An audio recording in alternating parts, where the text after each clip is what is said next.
What's up, Entourage? We're back again, and just like every show, we've got to get our product placement and all that stuff right so that we monetize this thing. That's the thing about being in America. You can make money from anything, including vegan protein powder. So I don't know about you, but I do CrossFit and Body Machine Fitness and Orange Theory Fitness, and I run, and I belong to LA Fitness too. I got ADD, so I've got like exercisorial ADD, right? It's kind of like entrepreneurial ADD, but for exercise. Because I don't like to do the same thing over and over again. I like to spice up my life. Anyway, one of the things that I've learned over the years is that, you know, if you drink protein shakes and you don't burn them out accordingly, or if you don't drink them before your workout, all these other things, then you can tack on fat and get a physique that you really don't want.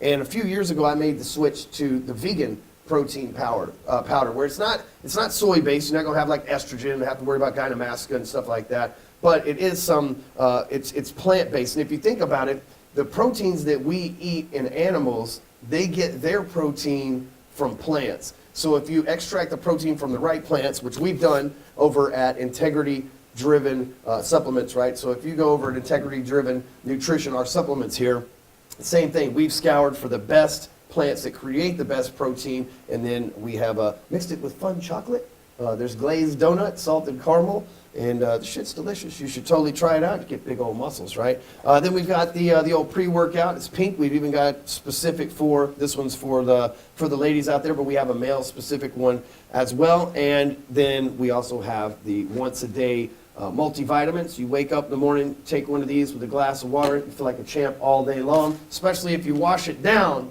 with the key greens and essentials. Honestly, this tastes like shit, but it's really good for you and it makes you feel awesome. So it's just like most things that are healthy, you just kind of gotta like get after it. Then you feel like the Hulk, because it's green, so you turn green and you're like, what? It's like Popeye and spinach, bro. It's like, it's good shit, so check it out. You can go over to integritydrivennutrition.com and you can order the stuff, send us an email, let us know that you came from the show. We'll send you a little something extra on the back end, but you can go to Integrity Driven Nutrition. There's a ton of products for men, women, athletic, people that are working out, people trying to lose weight, and everything in between. Again, integritydrivennutrition.com. And welcome to the American Entourage podcast, everybody. Let me move all my stuff out of the way.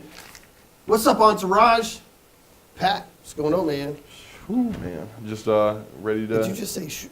It's like an old man. Shoo, Man. It's not even hot anymore, bro. I'm getting old, man. Yeah. So I started saying old shit. You're all at like, what, 29? Yeah, 29, 20, 22. You know? It's right around there. It's getting murky. But I say shoo, so you know it's a little bit older. Yeah. You ready for, you got your Google hands ready, man? Got them ready. Got my knuckles cracked, ready to go, ready to rock. I'm excited. You just had Ken, so now we got Jesse, and Jesse's going to have to bring the heat. Yeah. What's up, Jesse Elder? Welcome to the show, Here man. we are. This is a momentous occasion. A momentous occasion, right? Just hanging out Yeah. in the studio with the Entourage. It's a good thing crowd. we scripted this for 3 hours before. We worked planning out exactly what we're going to say to manipulate the minds of the audience so they are arriving at the conclusions that we've already planned out. And this is all part of it. It's all part of the it. Great thing. And now there's this giant open loop. Did they actually do that? Did they actually plan? Good thing. No. What kind of fucking wizardry is this? That's what they're thinking. Yeah. What kind of wizardry is this? It's kind of like a filter, though, because then the people who just want cheap thrills and they just want profanity and violence, that comes later in the show as well. So there's something for everybody. Stay tuned. It will show its beautiful head. Yeah, I just hear in my head, it's just a giant dun dun dun dun. Did you know I heard once that in order to make that CSI noise, like, right? You know what I'm talking about? Like you can't mimic it. Like it's funny, like. There was actually videos a couple years ago where there was like people that were trying to mimic that noise on like CSI, you know, it's like mimic the CSI noise and people like or whatever, right? And we sound terrible, nothing like it. Because it's a conglomeration of like 60 different noises at once. They have to. That makes sense. And just layer it on. Well, it's like the Star Wars, you know, like the TIE Fighters is made by like dragging metal over wet concrete. Like what a unique concoction. Like how do you come up with that? But you can't duplicate it. That's how they come up with all that shit. Weed, right? Or LSD, one of the two. Because like the video, normal, it's a class 1. It's as bad as weed. Yeah, marijuana's class 1. The normal mind's not, let's go drag this across the ground, but the expanded mind, logically, why wouldn't we do that? Says here's the way to fix the problem. Just starts out with, we need wet concrete. That's all we need is wet concrete, and we'll take it from there. Whereas if you said that to somebody sober, you're like, hey man, we need wet concrete, we'll make the sound with wet concrete dragging metal across it. They'd be like, no, I don't think so, man. Right? Like, I don't think so. Naysayers. Can't we get the dude from Police Academy in here? That guy can make noises for everything. Remember that dude? I don't know if you can do it for that. That's a pretty I wouldn't put it distinct past noise. him though, man. You just need to give him some weed. Yeah, that's right. He Just get needs him to high, expand his and then mind, let him. that's all. I mean, Did y'all see the dude on the viral video that's like making the saxophone noise with his mouth? Mm-mm. That shit's funny. He does a really good job. He's like, but it's funny the way he looks because he's like, you know, yeah.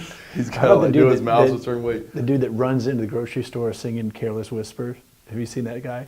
I haven't seen that This one. dude has I like think an so. '80s Jerry curl, long hair. He's got this big sunglasses, Italian mustache, and shirtless with suspenders and leather pants. And he just goes into like a Safeway, jumps up on the counter, and starts going. But then it's like him in the mall, him in a parking yeah, lot. I have seen that where he's like, and people And start then- dancing with him. and people stuff start like dancing, that. and then the cops come in and they're like, "You can't do that." He's like, "What? You don't like Wham?" You don't like Wham? You ever see that episode of the Chappelle Show where he's like, white people love air guitar, right? No. And he's like, John Mayer, like, first there's like and he's like, they don't like rap music. So Chappelle comes in, it's like a board meeting, and he's all rapping, and the white people in the board meeting are like, get out of here with that, right? And then like a couple minutes later, he busts in with John Mayer playing the guitar, and all the board members, they like all of a sudden get up and start like kind of dancing like white people. Start It's soloing. hilarious. Dude, I was talking to Rob Sikatas the other day about he reserved slugsolo.com, and so it's got these pictures of like Santana, but they airbrushed the guitar or Photoshop the guitar out and put a giant slug, and so he's like.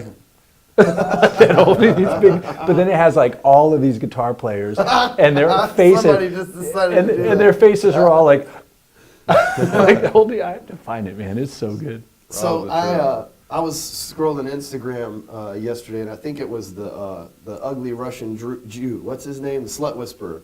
Yeah. And so it was like a thing on there. What's going on here? It was a thing on there, and it was like for bachelorette party, a game that they were playing. I don't think the site's live yet. And it was oh yeah, that's right. He said, that's right. He said he was going to start showing stuff on the upgrades. display. In the Oh, background, okay. So right? Alex is a Google guy Yeah, then. so Alex is. I guess I'll officially just get information and he'll see something and just like. Slugs. That's probably what But it's anyway, gonna be. so it was pictures of women's faces, and then the game was, is it labor or porn? Right? So Oh, like wow. they had to picture, was that face from labor Oh, or damn. porn? And like that's kind of funny. Where was right? that on? It was for like it was the Slut Whisperers Oh, page. Slut I think it's on his Instagram page, I think.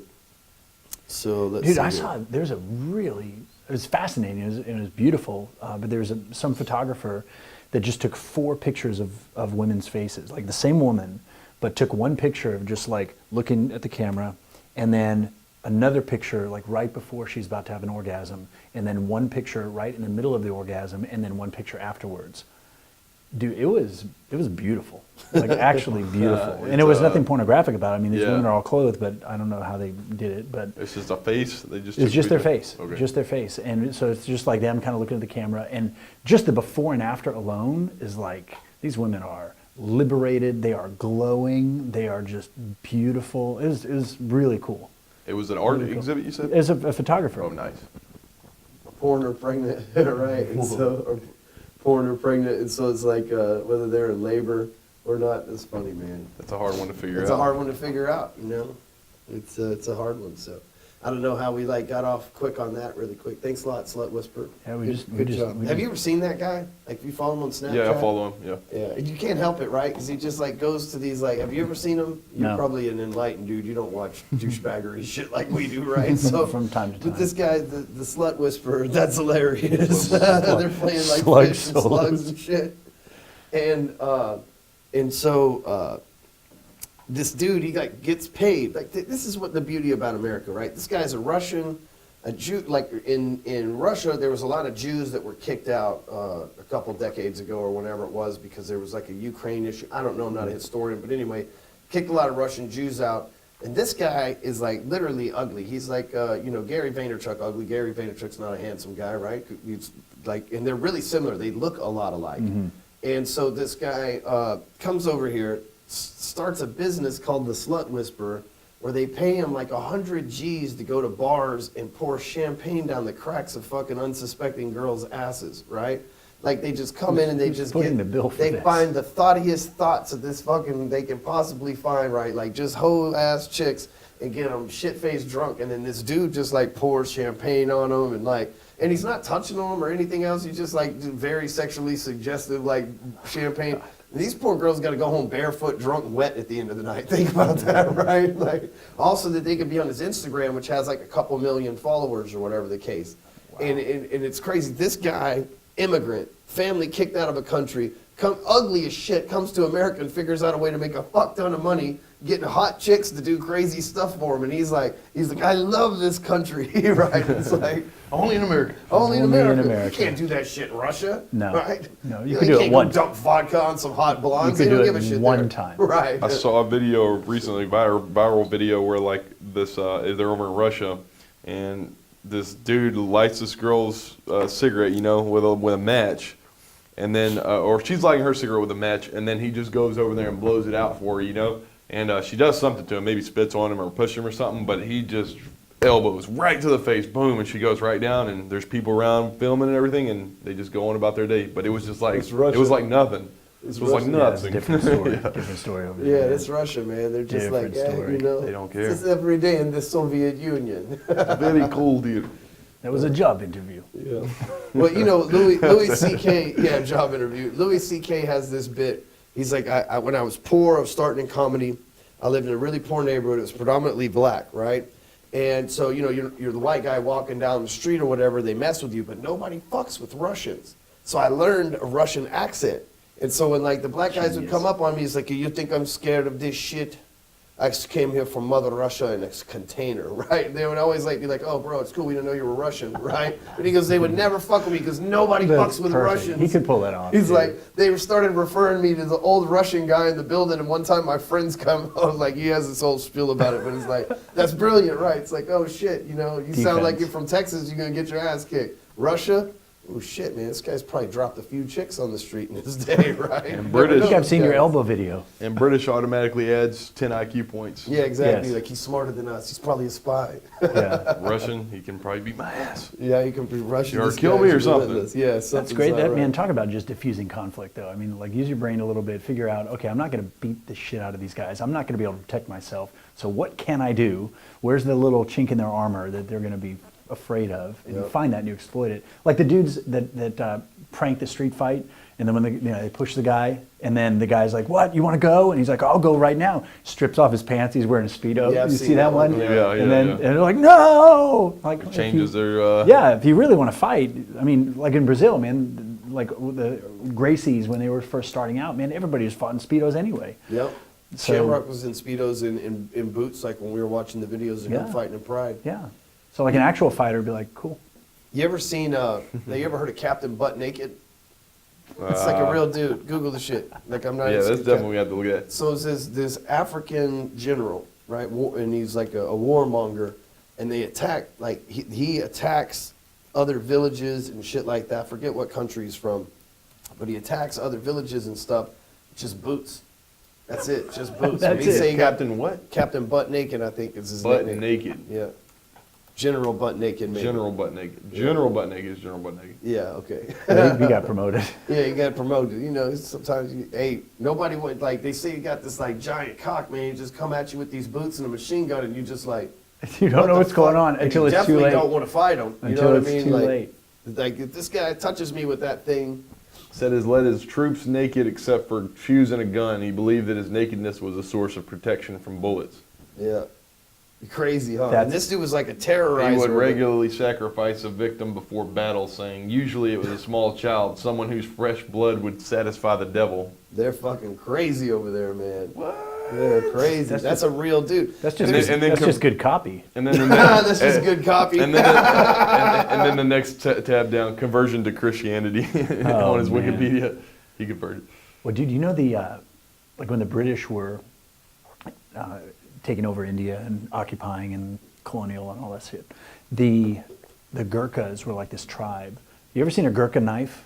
it's like a machete, but it's curved, like it's shaped like a boomerang. The reason it was shaped like that is because it would just take somebody's head off. I mean, it would have this little scything action and just clean off. But these guys were so fanatic, and the British soldiers were terrified because psychologically, these guys would, when they'd go in the day before the battle, because all the troops are on the ship, these Gurkhas would do this whole ceremony, and part of their ceremony was they would bind their arms, their thighs, their balls in wire, and they would tighten the wire right before they would go in because they expected to get their arms cut off. They expected to get their legs cut off. They expected to get their dick cut off. And they did the wire so they wouldn't bleed out and they'd be able to take out more soldiers before they kicked it. That's serious shit. They would bind themselves up, and then they would swim with their knife in their teeth, and they would swim to the ship, and they'd climb up on the ship and just go through the ship like fucking ghosts and just hack these British soldiers to death. And all it took was a couple of attacks like that with these surviving soldiers seeing these wide-eyed fucking ghost-looking dudes with, you know, wires bound everywhere. It only took a couple of attacks like that, and the British soldier, they're like, their spirit was broken. Man, they did not want to fuck with those guys. I bet. There's a, I was just trying to look it up. There's a page, and it's something, it's like about badasses, like in history of badasses, like the biggest badasses of all time. I couldn't find it, but anyway, I see the post pretty periodically in Facebook pretty often, and it's like different. It's how I learned about General Butt Naked, right? They always talk about some dudes that did crazy shit like what you're talking about, and that's entertaining to me, right? Like what Ken said last week. Ken Shamrock was on the show, and he said, "You don't know what I'm willing to go through in order to get what I want." Right? And it's like these guys, that's like the motto of a badass, I think. Right? Like that's the true marking of a badass, is like, you don't know what I'm willing to go through to get what I want. And obviously Kim's willing to go through all sorts of hell to get what they want. You know, we've all gone through hell to get what we want. These are like Goggins is another example. Like these daily badass stuff are like historical figures that they ain't teaching you about in school. They've done some crazy shit, you know, like fucking bounding themselves up with wire or putting boots on and going and like sacrificing kids and shit. Like, And then on the opposite end of the spectrum, you're talking to somebody about enrolling or about buying, and they're like, well, I don't have time. right. I'm going to send you some wire, and I want you to just bind that around your fucking neck. Just go put it around your neck. Yeah. And then go fight the British. Yeah, go fight the British, charge into battle naked. Well, speaking of the British, T. exactly. So years ago, I guess probably 2 centuries ago, we, declared our independence from the British because of a penny tax, remember? And the Boston Tea Party was like the start of that reform, and to where we got into fighting them, if I remember history correct. And then you flash forward, a couple hundred years. America's probably 223 or so years old, some shit like that, right? Couple hundred and some change. Going on 250. And we're close to 250 now. Getting there. So it's like 1776, whatever the freaking math is, right? And so 1773. 1773. Damn it, that's shameful. Shameful, man. 3 digits off. 3 digits off. So anyway, you flash forward and we're paying on the higher end like 48 to 52% of our income towards taxes. At And if least. you look at Europe, they're paying, some of them like Greece and stuff, I believe, pay like 90% of their income in taxes. And so we are largely overtaxed. And Predatory taxation. there you go, predatory taxation. And for the first time ever in my lifetime, somebody's actually talking about reducing tax. Now, I remember Bush 1 saying, read my lips, no new taxes. You said it right there. We didn't pre-plan. Yes, we No, that's pre-scripted all of this. All of this. We rehearsed for 3 days. But that was like a big deal. But he still didn't promise to it was the perfect reduce soundbite. taxes. None of them have ever reduced taxes. None of them have said we're going to. What they've done is they've reduced spending and they've reduced cost of health care, whatever. But anytime they reduce one tax, they always pop another one up. We have a president now, like him or not, that's talking about lowering corporate taxes to like 15%. That allows me to hire 3 to 4 more people with high salaries, like a data analyst type of salary, to avoid the amount of taxes in a company like this, which is going to cause us to make more money, which is actually going to cause us to pay more taxes next year and then still have money left over to hire people if you play the game right. And this is the first time that that's ever, and you're a few years older than me. Do you remember any, in your lifetime, anybody ever like saying they wanted to reduce taxes and then trying to get the shit done? Anybody that says that or has had that as an agenda doesn't make it far enough in the game to say it publicly. Because again, that's not how the game's rigged. Yeah. That's not how the game's rigged. Their job is to, I mean, just like anybody, just like an executive whose responsibility is to the shareholders, not to the customers. And we have to serve the customers and make some money to satisfy the shareholders, but that's the job of the company, is to serve the shareholders. The job of the politician is to serve the government, not to serve the people. And so what politician can come out and say, I'm going to make everything worse for the people that I'm actually serving? They'll never make it far enough to get there. Well, you know, man, this could be a true lifesaver. And I see, it's funny, we're seeing a time where we've got a president that supposedly everybody hates, who's going to do one of the greatest things for our civilization ever, which is like lower taxes, right? Even if you're poor, you look at your check. I remember being poor. I worked for $10.50 an hour at the car wash, and I would look at my check, and they would take hundreds of dollars from my check, and I only made hundreds of dollars. You know, I might make $600, and they took like $150, $200 of it. And I remember, like, that's your first dose of reality as a kid. You go to work, you get your first paycheck, and you're like, where the fuck is the other half? You know, and you're like, wait, they take how much in taxes? And your parents are like, I've been trying to fucking tell you all these years, right? This is coming. But this was coming, but this is this could be the single, like, war, all the whatever, this could be the single biggest impact America's had forever to roll back some shit that we don't need to be overpaying for anyway. And that's still just the beginning. And this is just the beginning, but here's the problem. You know, we got, I believe it's McCain, you can look it up, I believe McCain and Ryan, which are two prominent leaders within the party of the president-elect. And they how could you not be for lowering taxes? See, to me, like, something's shady. You know what I mean? Like, how could you be against it? Like, I get that you're not for getting rid of Obamacare. Okay, that makes sense. Maybe the insurance companies fuck that thing up and not the government. Let's just say that, right? And so they're the ones overcharging because they're opportunists, like we were speaking about before the show. Not everybody has their interests of the American citizen in their best interests of the American citizens in their head. Really, they have their own self-centered interests. So that being said, though, what I get that there's an argument. You don't want to get rid of Obamacare because poor people need it or whatever. Your like PC excuses. Okay, but what logically could you be as McCain or Ryan? What are they saying on there that they don't like it for? So they can't say, they haven't said anything about it. They just didn't do it. They haven't put their, they don't put the vote behind it, you know. So, but they're what they call a rhino, or a Republican in name only, and they're part of like the general swamp of all these people who are getting paid, and we all know that now that's exactly what's going on, and we're all seeing the other side of the coin, you know, now. So we see like a rhino, Republican in name only. So they're like undercover. There's a lot they're of just them. Illuminati, basically. A lot right? of so like Rand Paul, he's in on the tax. He like put his support behind it. Of course, him and his dad been trying. That's why his dad's not president, or we'd already have this fucking low tax rate, right? He was robbed. The only difference is Trump has more power than Ryan did, and so they couldn't rob Trump because he already had this name. But they definitely stole from Ron Paul. I said Ryan, but Ron Paul.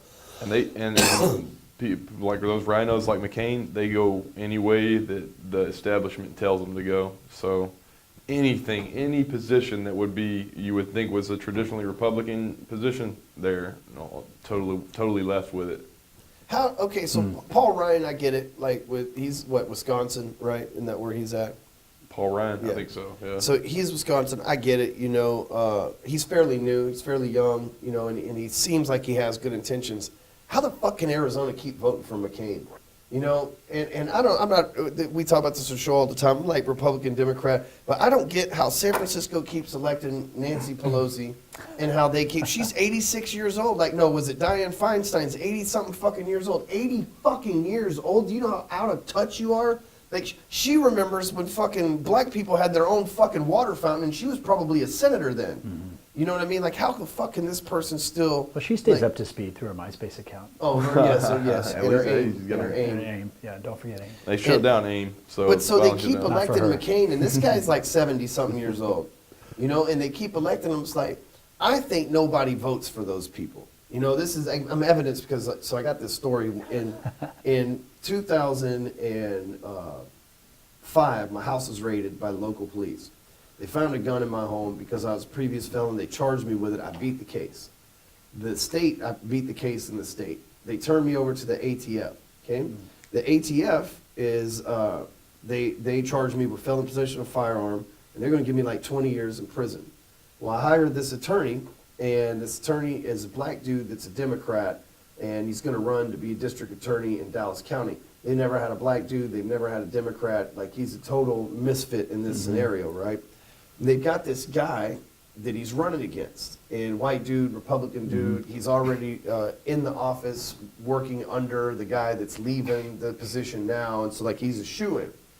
Well, nobody votes for the district attorney. Have you ever gone down and voted for district attorney? I've never voted in my life Yeah, me neither. for anything. And so my lawyer's smart enough to go, hey man, if we just get a few thousand people to vote, that's the only people that's gonna vote for this thing. And he won it. Wow. And so I'm pretty sure Pelosi and them have to have a machine like that. And you think like people in Arizona are like, who keeps electing this guy? It's like, did you vote? No. Did you vote? No. If- Who voted? Old Their people. people. Old people. Yeah, Old their people. people, Yeah. the people they bust in. Yeah, I'm telling you, they all got together on MySpace and they're like, Yeah. oh, we're going to vote and then go to bingo. Facebook is just a distraction. The real shit's going down on MySpace. False flag. But I wonder what it's like. False flag. Giant you- false flag social media platform. It's like you get so old, you know, and you're thinking like, man, it's got to be us. Like we're the only ones who know what's really going on around this motherfucker. Let me vote for McCain, and this guy has lost his fucking mind. Yeah. Let's vote for him again. It's like I just think, you know, even with the election, I asked a lot of people, it's like, you're mad, but did you vote? Well, no, I didn't vote. Well, then fuck, what do you expect? I voted. Your person lost because you didn't vote. You know, like you could have been the deciding vote. I don't vote either though. I'm worried about voting. You know, the reason why I've never voted ever, and I would have voted for Trump. I've been in Trump University and read all of his books. I've been a fan for a long time before all this like debauchery, like. People act shocked, and I'm like, well, I've been paying attention all along. I'm not shocked at all, right? But the thing is, like, I don't want to vote because then you have it on paper that one day, let's say the Republicans take over, like The Handmaid's Tale, and the Republicans take over, and they're real conservative, and so I would have voted for Obama. Man, I didn't like McCain or Mitt Romney, so I would have voted for Obama in that scenario, right? In that race, I would have voted. But say the Republicans took over, and they're like, anybody that voted Democrat, we got to wipe them off like the Jews in Nazi Germany, right? Which could happen. You Or just the go on vice record versa. somewhere. I vote Republican, and then the Democrats take over, and they're like, we got to wipe them out, right? They're the enemy. Like a civil war happens or some shit. And they're like, pick a side. I'm like, if aliens came down here today, and they were like, What do you take mean, us if? to your leader, right? And they were like, take us to your leader. I'd be like, I don't get down with those guys. Like, you're looking at my leader I'll right party here, with you square in first, the eye. and then I'll Let send me you just say some other this people. before we meet. Before we meet 'em. Yeah, I am not with these guys, Yeah. right? They Or you just say, yeah, it's me. What's up? could you imagine Oh who shit, that would work. Yeah. if you could imagine like who the real leader is, if they were like, take us to your leader, they're talking about the most well-known, famous person on our planet. Do you know who that would probably be? Elon Musk. Kim Kardashian. Yeah. She's fucking Most technically famous. our leader. Yeah, I mean, more people in the world know who she is than anybody else. I mean, think about that. We have to fucking. You'd be like, I would take well, him to Captain Butt Naked. Captain Butt Naked. Is he still alive?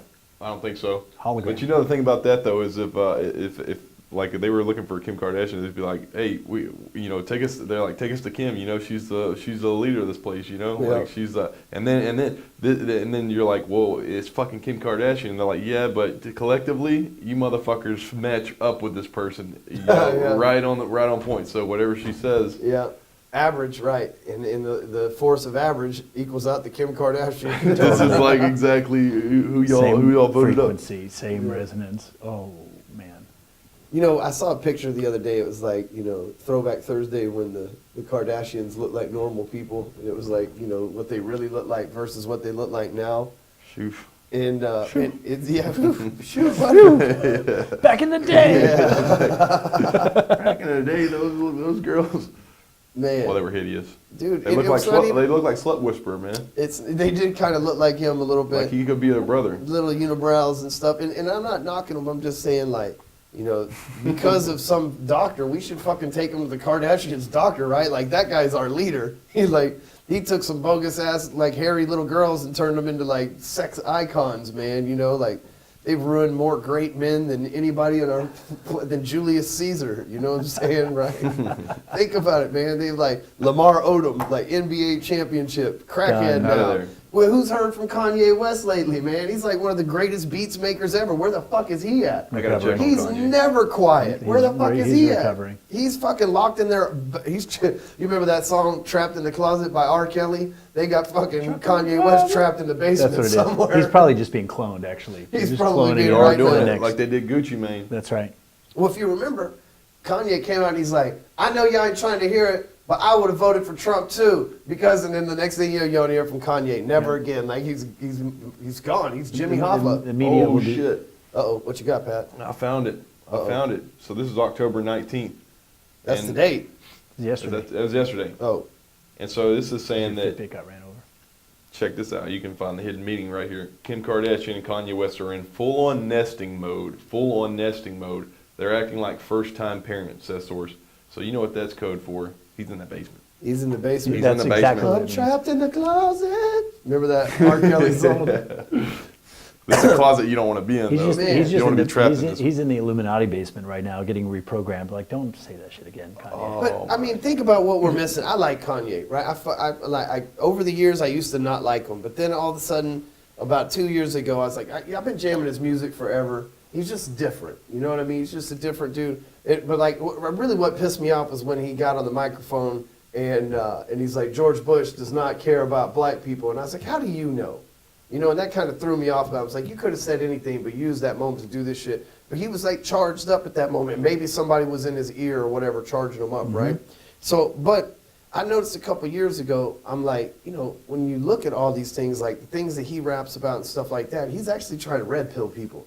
You know, him and Jay-Z do a good job of saying cool shit that like flies over dumb people's heads, but smart people pick it up and are like, yo, you know, he's right, actually. And they're shaking the cage a little Yeah, bit. and they are. And so so I start, you know, and he's put out a lot of good artists and stuff like that. I think when the Watch the Throne came out, I was like, all right, you know what I'm saying? Like him and Jay-Z together, because I'm a big Jay-Z fan. I'm going to see him in 2 weeks.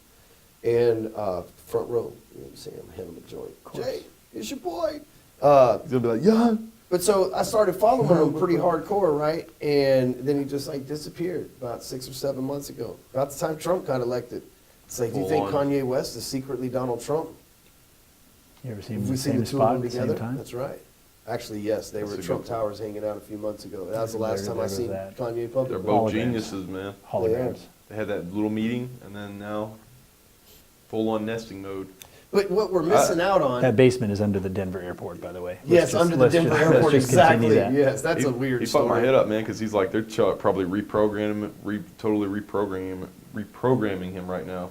So check this out. Like with yeah, they probably are reprogrammed, but like you think about it, we're really missing out. We're being robbed right now because if Kanye was like George Bush doesn't care about black people, and Bush wasn't even labeled a racist. You know what I mean? Like we're like Trump's been labeled a racist, whether I don't believe he is, but whether you believe he is or not, that's what he's been labeled as by the media. We're missing a ton of good Kanye content. You know what I mean? Like Yeah. there's lots cause of for a like, revolution opportunity. right Yeah, there. there's lots of opportunity for Kanye to be Kanye, and we're fucking missing out on it. Then man. this is the Kanye revolution of 2018. It's the only downside we- to the Donald Trump presidency thought so we were- far. We had the Tea Party, now we have the Kanye revolution. I gotta admit, I thought I was gonna get more when I saw him coming out of the elevator. I was like, "This is only the beginning. Yes. This is He's gonna punch him. He's gonna punch him. Right. Uniting, man. I know. I thought they were like uniting the force. I was like, "This is Kanye and Trump. We're about to see some Oh, I shit." thought they were gonna fight, and then they're like friends shaking hands, and I'm like, They were oh, like yeah. dapping. And I They thought dapped Floyd each other. Mayweather was gonna get him too, and I was like, oh, they're shaking hands. I'm like, this is awesome. That wasn't even. It wasn't shaking hands either. It was like a. Yeah, they were homies. They were homies, but I would be surprised it. if like you found out Trump was like an early on investor in Def Jam or something like that. You know, that wouldn't surprise me at all because he's always been for underdogs. You know, it's funny. There's a story. He rented this building out. He bought this building. He wanted to renovate it. There were some people that wouldn't move out of it, so they had all these empty units in there, and he let the homeless people move in. He's like, hey, you can just move and sleep in there until we get all the other people out. Well, then the people were like, he came and put homeless people in our building. I'm like, you can't win either way, right? You know what I'm saying? Like, you want to be all charitable and shit, and you're being assholes about the building, and then, you know, he's trying to, you know, kill two birds in one stone. And knowing him, he probably figured out a way to make money from it. You know, it's like, hey, I can say that I can write this off saying public housing for the homeless or whatever. It's crazy that he actually has a track record for just helping all sorts of motherfuckers. Like, nobody else has this track record of actions that he's taken, action in his life that can be totally documented, but yet he's a piece of shit. Well, and now they're saying, oh, he lost $600 million of his net worth. And I'm like, that's because he's not fucking working anymore. He's a fucking president now. You know what I'm saying? Like, money, you got to keep, that's what poor people don't understand. Money, you got to keep that shit moving. So if I step away from here, I would fully expect for this company to run at about half-mast, right? Because I'm not there fueling it. But he can't do his job, because if he went and did his job and he was president, everybody'd be like, oh, he's double dipping, he's stealing. What most people don't realize is most presidents ain't got a fucking job.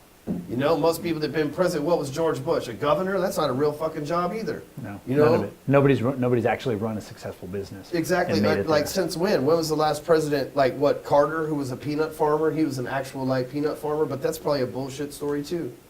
You know, Reagan was a movie star. He didn't own businesses. There's no job there. Yeah, Clinton. That's not a real job. You know, Bush had been in the CIA forever. I mean, it's a job, but it's a fucking government job, so it's still not a, you know, a business owner deal. So. It's not pushing in a grind and like a constant like goals that you have to reach. Yeah, man. All the time. Yeah, exactly. Well, those guys all had jobs, but they weren't the kind that pay, and they weren't the kind they want people to find out about. Yeah. Clinton, especially, man, that dude is the sneakiest snake of them all. Clinton, yeah, he didn't have no fucking job. He was governor, just like Bush. I think those guys are on the same team. I think they're rhinos too. They're all. They're all. Yeah. They're all on the same team. Yep. It's like WWE wrestling. Yeah, everything is a show. Yeah. And so even if you zoom out and let's even take it take it globally, you know, we've got these two forms of governance that have been competing for the last 100 years, which is communism and democracy. They are fucking fraternal twins. They're the exact same thing. And watching communism crack apart in the 80s with the fall of the Berlin Wall, Soviet Union dying, that was back the wrong horse, that's all. Well, here's the thing though. They're both in the same race, and the race is over. Democracy just has more lead time, because democracy is going to crack apart too. Democracy and communism, they both run the same game. Communism, though, controls all the resources. So the state owns everything. The state owns the farms, the factories. So 100% of the production goes to support the state, and then the state comes back around and doles out little things to everybody. Everybody's the same. China is happening right now. Communism was this big experiment that worked really well. It's like ants building a mound. Totally, totally. But it worked well, except what democracy did different was give the citizens a head start and say, no, go ahead. You make all the money, you build your wealth. So there is a head start for anybody that's living in a democracy to build a business, start their own thing, and then the government came around and took the wealth through predatory taxation. And that's why the Cold War ended, was because the U.S. outspent the Soviet Union, because the U.S. had more money. Why did the U.S. have more money? Because for the last couple hundred years, especially in the last 60, 70 years, the U.S. has just encouraged people, and not only encouraged people to have a business, but gave people reasons to have a business. The entire reason why we live in a consumer culture right now is because of Sigmund Freud's nephew. The dude in the 30s created this entire consumer culture. And the reason why they did that, you can watch this documentary, I'll find the name of it, I'll think of it in a second.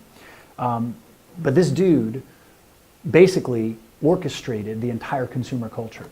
In the 20s and in the early 30s, we didn't have a consumer culture. No, we had those badass original gangsters of direct copy, right? You know, Dr. Bronner's little thing. But people didn't have consumer aspirations. People didn't want to live in a better house and have all these things. They were very happy with where they were at. And they worked their asses off because they were connected to the farm or the shop or the mercantile store, and everybody knew each other, and they worked their asses off and they enjoyed it. But then this dude, Sigmund Freud's nephew, comes in because he was hired by the government because they saw what happened in Germany, how Hitler was trying to control people through this just uniformity and all that. They're like, it's not going to work. We need a different way. So they bring this dude in, and he constructs this entire idea of modern marketing. Modern marketing was invented basically in the late 30s. And so he created this whole system through advertising where they would get people to want things that they didn't even know existed, make them feel inadequate for not having it, and through all these ad campaigns started ramping up, and next thing you know, now everybody's like, oh, I need that. Oh, but I don't have enough money. Well, let me go to work. Let me start a business. And so all of that was engineered, and that's why we live in the world we live in now, mass consumer culture. And even like, this is so genius. Freud's little cousin used to. Yeah, That's great. yeah, or his nephew, his little nephew. And Freud is a sick fuck, man. He like informed all of our views on modern sexuality, but he had a crush on his sister. Come on, like that's just no. Pull the pin on that That's a dude. little weird, yeah. Well, the last thing on this dude, I'll remember his name in a second. He was approached by one of the biggest tobacco companies in the late 20s, and they said, we're missing out on half of our profits because it's not okay for women to smoke cigarettes. Like, it was totally taboo for women to smoke. So only men could smoke cigarettes.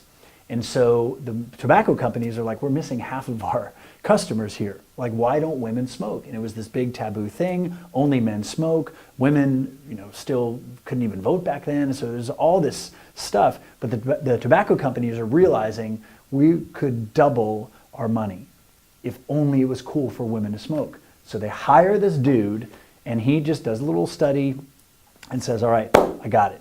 This is what it is. The reason why women don't smoke is because women are seen as inferior to men. So what we have to do is we have to plant the seed for women that a cigarette is actually Equal to- power. yeah. A cigarette, when a woman takes a cigarette and puts the cigarette to her lips, it's like she has a little penis. That was his psychology behind it. So what he did is they had this big, giant parade in New York that was already scheduled to happen. He hired these women, basically just like debutantes, actresses. He hired them, paid them a couple bucks. They're on these floats, and they're waving at everybody, but he gave them all cigarettes. And they had their cigarettes in their garter belt. And at a certain time, there's going to be like a signal, and all of them are going to pull up their dresses, they're going to pull out their cigarette, they're going to light up, and they're going to smoke in the fucking parade. So that's the plan. Then he calls the media. He's like, hey, I got word that something really crazy is going to start happening. Like, you guys want to be there. So he got the media there, he had these women, and then, bam, the appropriate time hits, all these women pull out their cigarettes, start lighting up, and the press is going crazy. People are freaking out, like, women don't smoke, but now all of a sudden there's all these beautiful women who got paid to start smoking. And then the press, and this dude had coached them on what to say, is brilliant, sinister and brilliant. These women are lighting up. They're just like smoking. They're actresses. They don't care. They're just like doing this thing. And then the press is like, what's going on? Puts a mic in their face. And they're like, these are our torches of freedom. Torches of freedom. And from that day on, cigarette sales went like this, and you had Virginia Slims, and you had all these, cigarettes for women. Eve. Yeah, well, If somebody hands me like when I used to smoke, if somebody hand me a Virginia Slim or like an Eve, I'll be like, nah, you can keep it. yeah, A yeah, Misty. yeah. The Stole a ingredients bunch could of be the Virginia exact Slim. same, but it's like, no, I'm not touching that. Yeah. So this dude, Yeah, they made them skinny cigarettes. Yeah. They were like skinnier yeah, cigarettes. because obviously, Cigarettes. so this dude single-handedly invented the modern marketing culture, and that's when you had this explosion in manufacturing, and that's what the government did. They know that we have to drive manufacturing, but we can't manufacture shit people don't want. So let's get them to want things first. And that's how automobiles and home building and fashion and everything exploded after World War II, was because of this dude, basically. It seems like there'd be a lot more money in keeping the peace than fighting a war, right? It's like we fight Unless war, you're an we arms bomb dealer. factories. Nobody, like, if we go to war today, I'm not spending money anymore. You know what I mean? Like, so I'm not going out and buying things that I don't need and all that. Like, it changes everything. There's a lot more money in peace because when it's peaceful, I'm buying foreign cars and we're trading different stocks. There's all more- that shit's there's- over with if we go to war. There's, you know? but there's markets and there's buyers for everything. And so if you're Halliburton or if Selling you're billion-dollar Blackwater, missiles. yeah, then there's absolutely money in war. And like we were talking about yesterday, I guess, about how wars, you can fight an entire war from a keyboard now, and it's more efficient, it's bloodless for the most part. You just grind their shit to a halt and then they can't move. Israel did that against Iran. And Iran was building this, they had this nuclear program, and all of a sudden, in the Iranian nuclear plant, these techs are sitting there and they're watching their dials, and all of a sudden the dials just start like spinning and everything just like shuts down. Well, it was a virus, and it was either us or the Israelis. And the virus was called Stuxnet. There's a great TED talk about it. Mm-hmm. And basically it was like they just sent him an email. Click here. And these fuckers inside the nuclear plant like clicked. It was probably some like, donkey dick porn or something. And they're like, I shouldn't watch this, but I can't not. And then they loaded the virus, and then they melted their entire nuclear program. That's so funny, man. Like, that's a good movie. It's like, just like send out the right, all right, what email should we send them? Yeah. Listen, man, here's what you got to do. We're going to need a camel. We're going to need some pyramids, right? Like, That's just right. some, like straight up, like some irresistible, like just think of the copy in that email. It's like, all right, who are we hiring? All right, Frank Kern, listen, this is the copy letter of your life. Yeah, right? yeah. Well, but the thing is that there's no money in that. There's only efficiency. Yeah. And so, and this opens up another cool loop about sovereign individuals and the rise of individuals are about to become more powerful than any corporation. But there's no money in fighting a war where there's not troops on the ground. Because if you move troops, then you have supplies, and then you have weaponry, and you've got all this. And so there's a lot of money changing hands, which is why, like when Hillary wanted to just, really support the military, it wasn't about war. If you want to just fight war, as horrible as it might sound, from a tactical perspective, the most intelligent thing Trump could do would be to launch an ICBM and wipe out North Korea. Because it's been so long since nuclear weapons have been used, people forget what it's like. And I'm not advocating, I think that would be terrible. And it would balance everything out. I know that they got like specialized weaponry. I think they should just shoot one bullet, one missile, one time that kills the fucking leader over there, because then everybody would be like, oh, we're free, hooray! It wouldn't work though. It would never get past his hair. Yeah, he's got this shellacking helmet over his. his. It's a bulletproof head. It is a bulletproof head. Yeah, he had it bulletproof surgically hairdo installed. But just think about that. Like, I think if you did that, then all the other leaders would be like, oh shit, they're taking us out, not our people. Then you're playing a different fucking game. Yep. And then all of a sudden it's like, right now, Kim Jong-un's like, fuck these people. 500,000 of them die. I don't give a fuck, right? Fuck America and those 500,000 people. But all of a sudden, if like he's sitting in the room and then all of a sudden you're his right-hand man and you die, and you're like, your next motherfucker's like, oh shit, you found me. Oh, my bad. It's like all of a sudden. Oh, you meant back down. Yeah. I'm sorry. I thought you said and only kill one chicken. Like for the Koreans, all you'd have to do is go show them all the cool shit that we have that they don't have, that they didn't know that we have, and they'd be on our team in a heartbeat. They'd be like, oh shit, man! Fuck yeah, we're down with you, have you seen man. the nighttime pictures like Big Meech, of everybody's Korea? over here being prosperous. We all got keys of cocaine. Everybody in America's on cocaine, right? All the time. Yeah, constantly. That's it. We call it. We call it. But North you can't Korean snort marching powder. coke through a rolled up Bitcoin. That's right. You can't snort coke through Bitcoin. It's a very clean lifestyle. But fucking, what I want to know is why the fuck don't we have somebody that can just go over there and like, cut this motherfucker's throat? It'd be like there's got to be some ninja, James Bond, something over here. There's got to be somebody for hire. Money fixes everything. How come they can't just say you're Kim Jong-un and you're this other dude? How come at like some point I can't have a conversation with you and be like, listen, man, you know how much money $5 billion is? It's a lot. You could buy your own fucking tank. You can have your own fucking army. $5 billion. Do you know how much money that is? You can do a lot with it. Listen, the next time you're with this motherfucker, I'll wire the shit to your account. You don't even have to look him in the eye. Just wait till he sleeps, walk in his room. You're the dude that watches out for him. Just tie some wire around your arms, make you feel serious. Yep. Something on your nuts Just too, fucking- Just because. Just to freak them out a little bit when you come in there. Just because. We're going to coordinate it. We're going to pay you the money because the second that you pull the trigger, our dudes are going to show up right there on the base to keep you safe, man. Nobody's going to turn on you. We're going to turn it over to you. Like, it seems like at that point, it was like, all we're asking is that you're not a dick. The thing is, that's Right. actually, like on a macro level, that's why the CIA exists. The CIA was They just keep invented fucking up to 'cause they're a government destabilize. entity. Yeah. The CIA was invented to destabilize competitive governments. But they're not even a competitor, man. They got nothing. Like, Well, not anymore. I mean, but like and so I know this sounds, but I know we've been to war with Korea before. Well, we went to war with the other side last time, right? South side. Yeah. And so now in North Korea, it's like, but I don't think we really won the Korean War. I think it was one of those wars where it was like Afghanistan, where it's like, this is a fucking mess, we're out. You know, I don't think it was- I think we did well though. They got a nice democracy over there, and they're like they're way more advanced than They make North Korea. great electronics. Yeah, they're the shit. Samsung. Yeah. They're a great example of like Well, not plus, only plus Korean pop. I mean, come on. not only does Gangnam Spotify style. channel. not only a democracy, because that doesn't really work, but a republic, you know, which they are. So My sister Badass. went and lived in Korea like last 2 years or 2 years ago or something like that. She just went over there and taught English and English? English. I think I'm like, man, that's it's crazy of you. You know what I mean? To go over there, I would be like, you're a white person in a foreign country that's like right at war with the dudes right across the border. I'd be worried about Kidnap City. Everybody, We have your blonde-haired, blue-eyed citizen, right? be a How good did one. they know I was American, Be a right? good one to snatch up, man. Yeah, Like, no good shit. Like good bargain. No, chip. Mexico's Good bargain. Mexico's a place to avoid for that. Yeah. That's serious stuff. I'm trying to go there next month.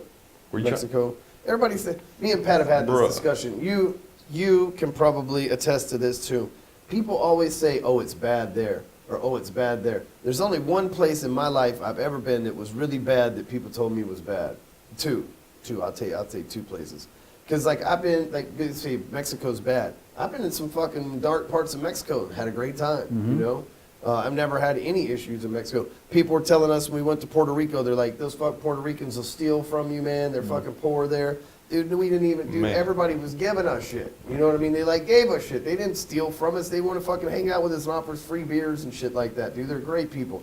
We went to Costa Rica, same thing. Everybody's like, oh man, they got sticky fingers there. Watch out. Dude, man, people fucking loved us. We had a great time, We left man. our shit on the beach, like Yeah. Exposed and in little boxes Nobody and touched stuff. nothing, Like man. The world is a beautiful place. It is, but we hear one isolated incident, you know what I'm saying? And then if we really want to say like people shoot up businesses and shit every day, right? We really should say like working is fucking dangerous, right? People have a heart attack behind their desk every day, like working is dangerous. But the thing is, what we realize is like a lot of people, it's not like they hear somebody who had And bad news travels faster. And shit happens sometimes. Like they're like, well, the cartel was shooting on the beaches of Cancun. I'm like, one time in the history of the beaches of Cancun does that happen. That doesn't mean that.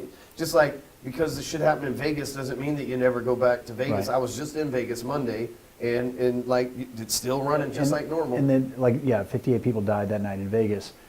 That same month, 58 people died in Chicago for the same exact thing. Really, Just not all in In the a same. month? 58 people got killed that last month in Chicago. Chicago's nuts, man. Yeah. What a cool city too. It's I a hate super that cool it's like city. that. But the thing is that bad news travels faster because people, the one currency that we all deal in is attention. And so when somebody's paying attention to you, man, your brain's just firing off. It's like, I'm important. I have value. You know, if you've got childhood shit that you still haven't processed, it's like, oh, I feel like my little kid inside is like important. So when we tell good news, people are like, that's cool.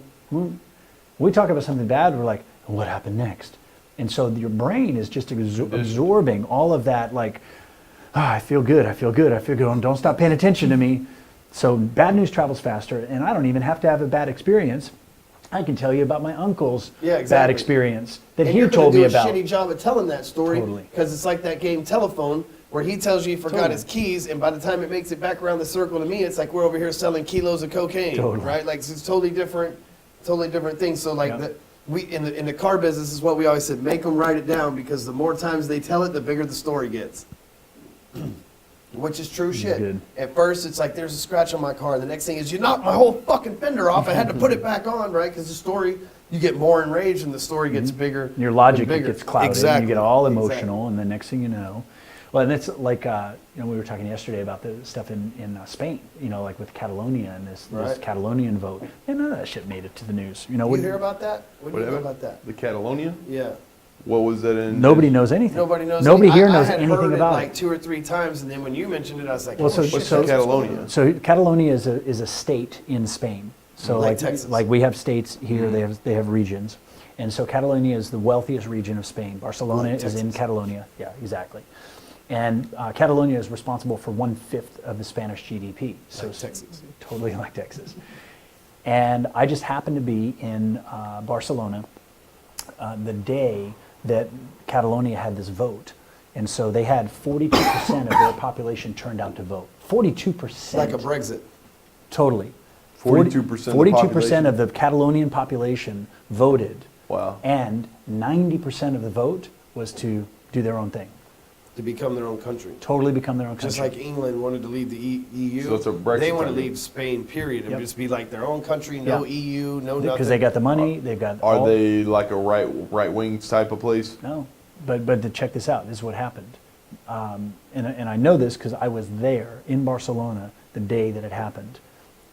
The Prime Minister of Spain declared this vote illegal, sent in troops, police, but troops, and kicked the shit out of 900 people who were standing in line, like they're in the elementary school. They're like waiting to vote. And you see, I mean, phone video, videos didn't really make it back over here, but this is like real-time shit that's happening over there. And you see these riot gear cops walk in, and I watched a video of, they grabbed this old woman by the hair, dragged her by the hair, dragged her out the door, threw her out in the street, and they just went through like fucking... How could you do that for money, man? You know what I'm saying? Like, I get it. We talked about that, and you were like, if these people vote, then this fucks our way of life up, right? Mm-hmm. But like, I still couldn't do it, man. No way. I feel I'm a salesman, right? No, shocker. And I feel like I could fucking sit down and negotiate or talk things out. Like, I think maybe that's how, where we keep missing, we get these politicians or whatever. Mm-hmm. But I think that as like a trainer and a coach, I could sit down and I could go like, North Korea, you're fucking up, dude. Seriously, let me explain to you why you're fucking up, right? Because you're going to piss these dudes off and your ego and all this other stuff, man, but you got to drop it. At the same time, fucking work on our shit over here. What do you want from us, dude, right? Like, I feel like I could just like negotiate, but I feel like all these people, like, I feel like Trump and Obama and everybody else that's come before them were just like, well, fuck those people. And the problem is, it's not those people. You see, because just like I don't want war with North Korea, do you? No, fuck no, you don't want war. I don't want war with anything. I don't want anybody. I got No 3 young individual kids. person wants war That's at what all. I'm saying. And collectively, we're like, yeah, like, you go. You know what I mean? Like, you just Yeah. like, send Yeah, guys who's like gonna- Travis who's over gonna there. go? Right? Guys, I mean, that's ridiculous, man. Why couldn't we just sit down and be like, okay, listen. It's like a dog that won't quit killing chickens, right? Like, just one chicken. But like, you couldn't sit down with them and say, hey, man, if we kill 500,000 of your people, and you kill 500,000 of our people, it's going to set our globe back. That means Apple electronics don't work anymore, right? Who's going to make heavy metal? That shit doesn't. Who's going to make good music? That shit doesn't come from North Korea. If you fuck up, if you bomb LA, who's going to make good movies? You know what I mean? If you bomb San Francisco, where's all the technology going to come from that fucking take care of the world? Why would you want to disconnect the grid on a country that's, floating all these other countries that need our help? We're like a rock star, right, that gets rich and we got to like take care of our mom and shit that can't Entourage. get their life together, right? Like Entourage that we do with some of these other countries. Like, it doesn't make sense, right? So instead, what the fuck do you want? I want power. Like, what kind of power? For what? Like, we'll plug you up some electricity, motherfucker. What do you want? You know? Absolute power. Yeah. What do you want a house in America? We'll give you a nice fucking house in America. You can come visit anytime you want. How about that? Right? I think he's just pissed because of Team America still. Yeah, that's a good one. Fuck yeah. It's a great movie. But I mean, I just feel like you could sit down, and I think the UN. Here's what happens. This is just the simple mind of mine. We have this UN setting. We've got all these different countries and diplomats and educated, learned people in this process, right? This process where you get up there and you're like, hear ye, fourth quarter, and like you've got this like shit that you got to wear funny stuff and a robe and all these things that are unnatural, right? That's not how you roll in the streets. You know what I mean? And you can't get up, like I couldn't, if I was president, and like it's when you go to court. Okay, for example, you go to court, you try to defend yourself against a speeding ticket. If you don't know how the fucking court system works, it doesn't matter how well you articulate the fact that you weren't speeding, you're getting fucking fined, right? We know that because you don't know the system. So what happens, a guy like, let's say Obama gets elected, he's never been to the UN before, and they're trying to brief him on the system, but you've never been through it before, and you're like, well, fuck, how does this work? You know what I mean? It's like a whole different thing, and then you get there, and you get so nervous about being within the system that you never get a chance to go, hey, Jesse, look, man, you got a good country. What the fuck are you mad at? You know, like, what are we going to do to calm you the fuck down? You know, just like you would your family members, right? You got a family member that's out of control, right? You got an employee that's out. When we have somebody in our office that's out of control, what do? We call them in the office, like, what the fuck are you doing? You make a lot of money here, and you trying to fuck that up? Like, what is wrong with you? And they're like, oh, shit, yeah, you're right. Thanks for the wake up. I didn't realize that. And it's usually that easy, right? And there's egos involved and everything else. And we're not saying we're going to go to war with you or anything. I don't see why it can't be that easy for another country. It's like, dude, like Niger, right now they're freaking out, man. It's like, dude, you guys got a shit ton of diamonds. Everywhere you look around this motherfucker, people wearing diamonds. Why are your people poor? What the fuck are you doing over there? Well, it's not their diamonds, though. The corporations come in. Yeah, oh no, I get it. But it's like, okay, so why don't you kick you're at war with the wrong motherfuckers, right? You need to go fucking assassinate the CEO of De Beers. Fuck that guy. Yeah. Right? Like, why are you mad at America? Like, fucking, we're not even part of that. And that's what, this is why this is the most exciting time. Because people, individuals, don't want that shit. People don't want to be violent. Humans are only violent because it pays. Yeah, tell that story. We were talking about this yesterday. This is like some real shit. You think about, like, I'll preface what he's about to say with this. When I take Jax and Asher anywhere, you never hear them they see somebody, they're like happy to meet new people. When you're a little kid and you go to the playground and you see other kids, you don't go, "Sup, other kids?" You're like, "Dude, other kids, you guys want to play hide and go seek?" Right? You're like fucking happy to meet humans. And so, like, as a kid, you're like naturally wired to be excited to meet other human beings, no matter what their skin color is or where if you were roaming around in the woods. Remember, we grew up without phones and shit. You roam around the woods, you see another group of kids, you're like, "Hey, dudes, what are y'all doing?" Right? Yeah. And then somewhere along the line, as an adult, like that fucking changes, and like he's got the reason why, I think. Yeah. Well, this is like a 3-minute condensed history of human evolution. So here we go. What's wrong? For millions of years, people basically just got along together because we lived in these small little groups of people, like 100, 150 people. That's called Dunbar's number. You can Google that. It's a good number. 150 is a good number because it's not so many people that you don't know everyone, but it's not so small that you get inbreeding. So 150 is like a fucking perfect number for human beings. And then there was the entire population of the world kind of organized around this tribal village, but it wasn't even a village because you didn't stay in one spot. You just moved around and you carried your shit with you. And you were feral. Totally feral and nomadic. And just the word nomad. No, mad, bro. Like just more joy, just like this natural way to be. The whole world is your fucking home. And so imagine 150 people on 30,000 acres. And you got everything you need. You got, you're hungry? Here's some fruit. Okay, let's go kill an antelope. Okay, let's eat the antelope. Let's celebrate the antelope because it's part of our world. And then they are connected with the natural world. Oh, by the way, this group of people only worked like 15 hours a week. That's all the time that it took to pick the fruit, pick the nuts, forage for the roots, kill an animal, celebrate the animal's life. The women or the people would cut up the animal, and then the hunters are done, and then they just go have sex and make more babies. But not too many more babies, because the women wouldn't ovulate. Women weren't fertile unless there's enough food.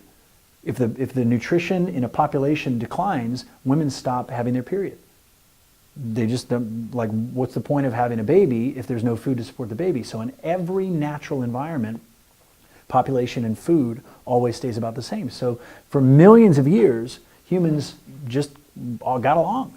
And so he's got his tribe, and you've got your tribe, and I've got my tribe, and we're all like floating around the globe, and then all of a sudden we bump up against each other, and it's just like Ryan said, it's like, hey, what's going on? Hey, we got some shit, let's trade. Oh my God, you know how to fish? We don't know how to fish, but we know how to, you know how to hunt? Well, let's, cool. Specialized exchange.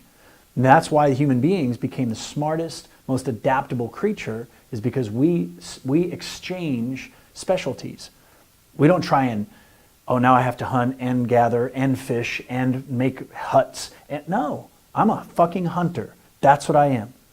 And you're a fisherman. That's what you are. And so we didn't try and be something that we're not. It's a very beautiful, very natural, peaceful way to live. It's how surf and turf was invented. That makes sense. Mm-hmm. So this idea, for millions of years, that's how humans lived, until around 12,000 years ago. And then 12,000 years ago, for the first time in history, somebody, somewhere, some motherfucker put a seed in the ground, boop, and it returned 5 seeds. And it returned more food, and they thought, this is great. And so for the first time in history, this is the agricultural revolution, which is in the Middle East, by the way, in the Fertile Crescent. That's where the first farms happened. So for the last 12,000 years ago, all of a sudden, for the first time in history, human beings had more food than they had people. So guess what started happening then? Babies. More babies.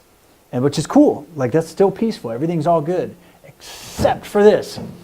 For the first time in human history, when you have surplus, not only do you start getting more people, and that's fine, but now, for the first time in human history, you have something to steal. So with surplus comes plunder. With nothing to steal, what's stealing? Stealing is a foreign concept. And if my tribe bumps up against your tribe, and let's say we don't have enough food or whatever, and you're like, oh, well, here's a bow and arrow. Like, oh, thanks, bro. Fuck, okay, good. Now I can go eat. Here's some meat, and thanks for the arrow. I mean, that's like, and if we're in the same tribe and I don't have my hammer, well, can I use the hammer? Even the concept of property was totally different. It wasn't my hammer, it's the hammer. And I can only use it for a few seconds, and when I'm done, I put it there, and then you come and you use it. And I mean, things got much more use value than they did. They had value in the use, not the value in the possession. But then with agriculture, now you have surplus, and because now all of a sudden there's more, well, let's say Ryan and I are part of the same tribe, and we're some tough motherfuckers, and we're realizing, you know, we're working our ass off to go kill game and pick berries and all this shit, but look at this farm. We could just, instead of traipsing through the forest, why don't we just go club these guys over the head and take their shit? Sad but true. And the reason why that happened is because it was profitable. There was incentive.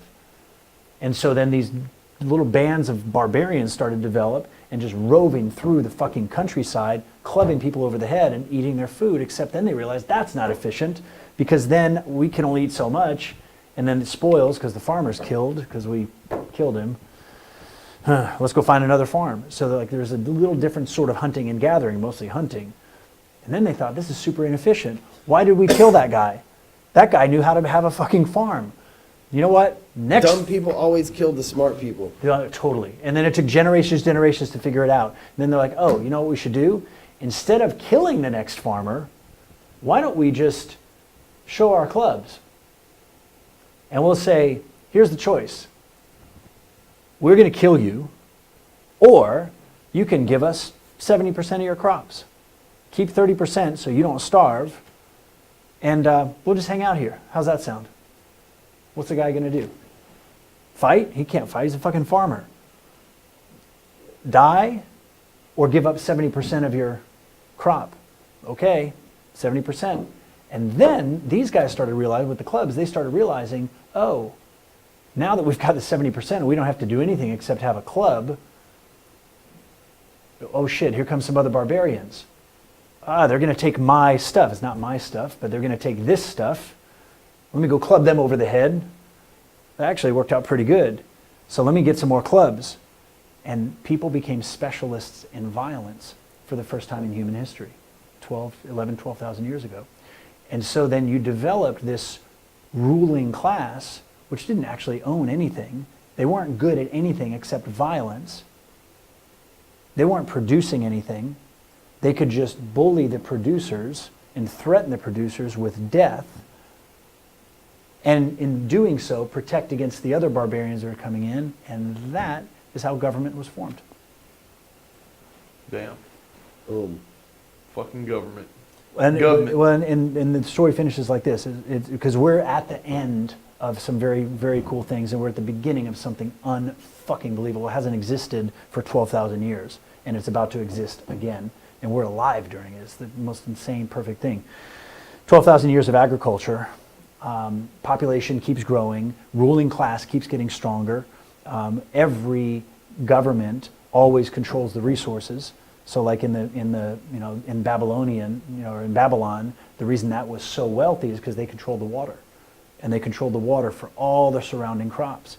And if you don't want to give your tribute to Babylon, okay, we'll just turn your water off. So the control of violence. That's how the city of Dallas does it.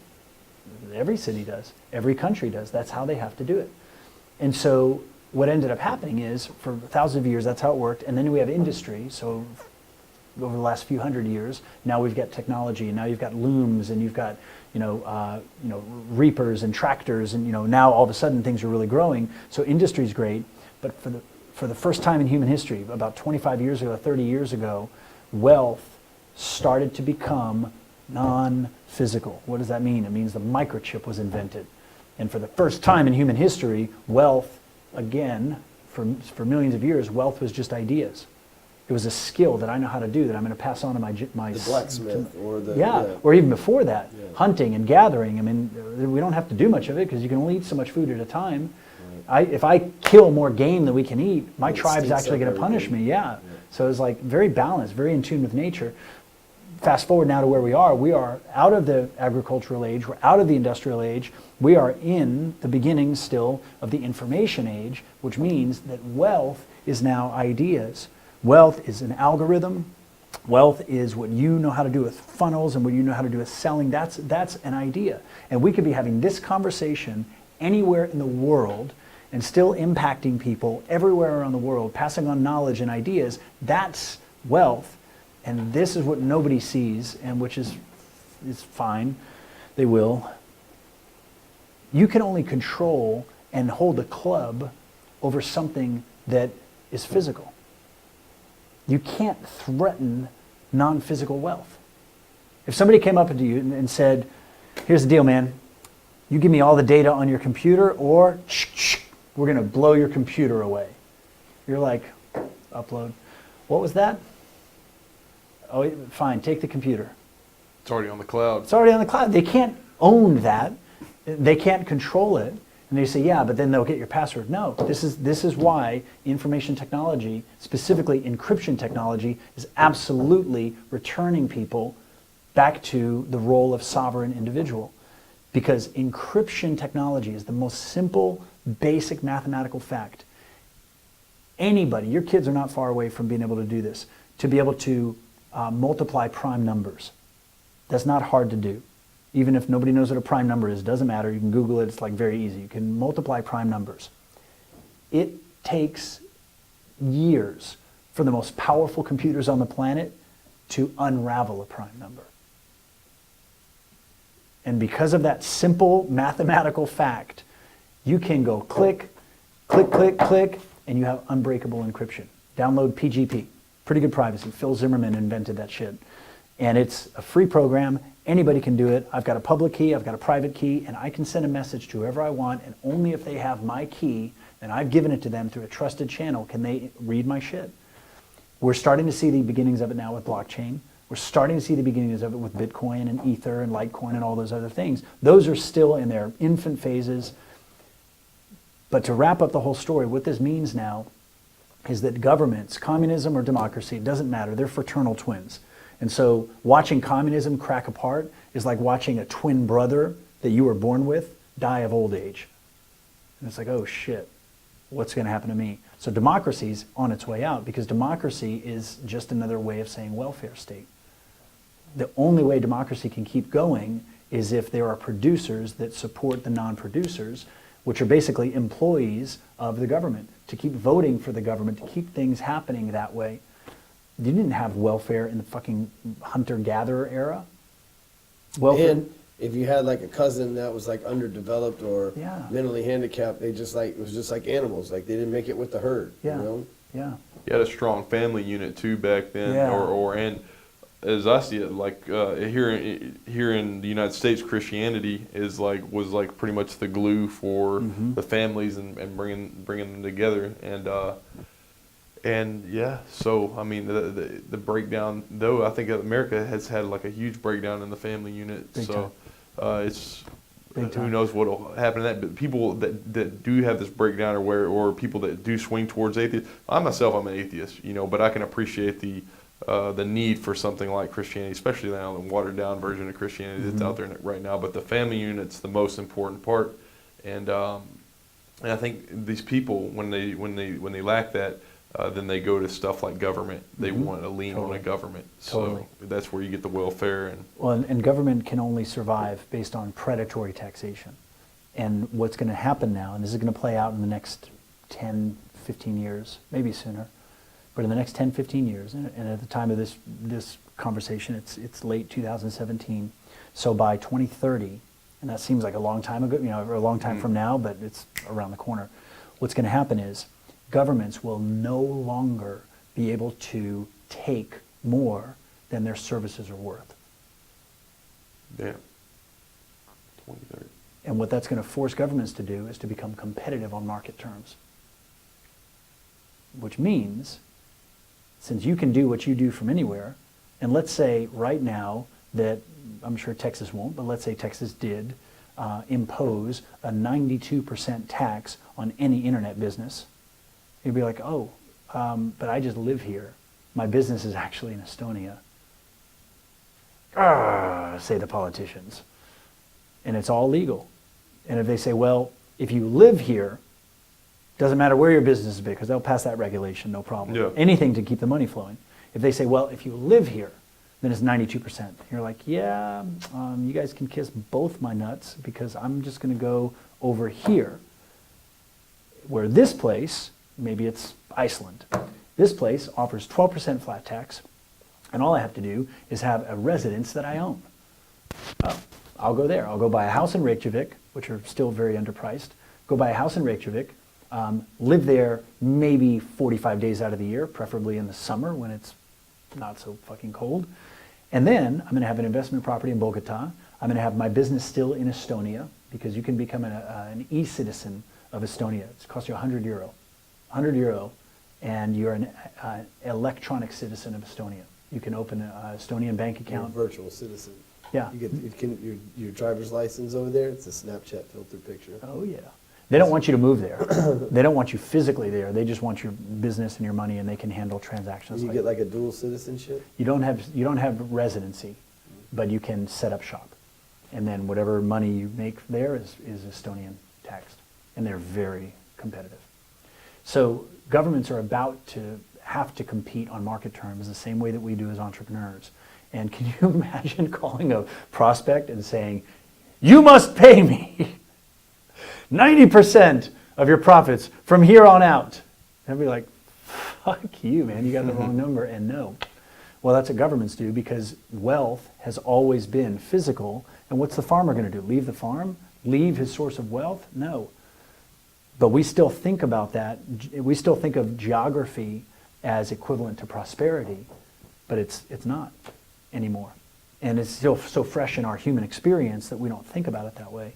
And like my entire gig right now is exploring the boundaries and the edges of what it feels like, what it is like to live as a 21st century hunter-gatherer. And so this is all, well, these two things are all I need. Nice. That's it. And Amex, but I have this, and my credit card. And I can do anything that I need to do to create value, to contribute in the world, and I can go anywhere I want to go. I can So a passport and a cell phone. passport and a cell phone. And my, business does what I want it to do, but I'm doing between 50 and 100K a month right now. Very, very low overhead, except for my business travel expenses. And I can't meet with a client at a fucking La Quinta, so the client's going to meet at the Four Seasons, and so I'll meet with the client for a day at Four Seasons. I have to get a day before, because I got to set up and prep for the client. Client's with me on the day 2, and then there's a day of follow-up, which I'm not going to do at La Quinta. So this is how it works, man. And I'm enjoying exploring that, and I'm enjoying what it's like to live in that way. And next year I'll be completely diversified. So next year I'll have residence. I'll still have, I'm American, so that's not going to change. But I'll have passports in other places as well. I'll have investment properties in other places as well. I'll be diversified through crypto more than I am now. And all of that really is because I recognize my own ability to live as a sovereign individual. I've literally never voted. I have a respect for people that do. I just don't have the education or the time to want to educate myself. And all politics is going to dissolve in the next quarter century anyway. Politics is going to shrink to become local, and I think the machines will do it. Well, the I think machines. we'll just have like an algorithm that like governs the courts and everything. Yeah. It's like guilty, not Well, it's- guilty. well, it's all- like they come and they're like, "Did you do it?" And then whatever you say, the machine's like, "He's guilty." You won't have, Like, you won't it'll even have to know. say anything. It'll Yeah. all be on your digital breadcrumbs. I mean, it will That's show. You know, like right now, if you want to know if I'm a good person, you can sit and suss me out and kind of watch my body. You can do all that.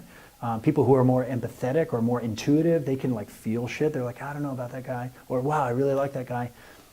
But you don't even need that. You just need data.